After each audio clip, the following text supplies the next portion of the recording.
kasing iba pang panig na titingnan mo.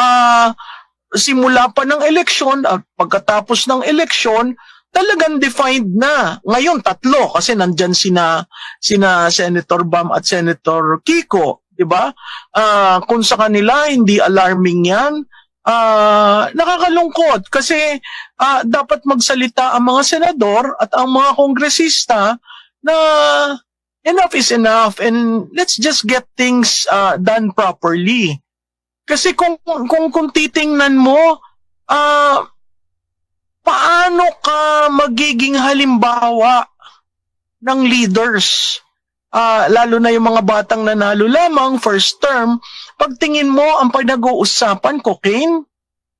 Paano ang Pilipino titingin sa'yo?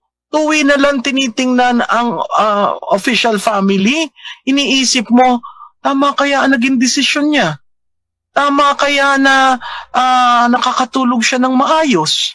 Tama kaya ang mga pinagsasasabi niya? So, napakahalaga nun kasi yung addiction na nakikita natin, hindi na yun private eh. Kasi sinasabi ng iba, it's a private matter. No, it's not a private matter. It is a public matter.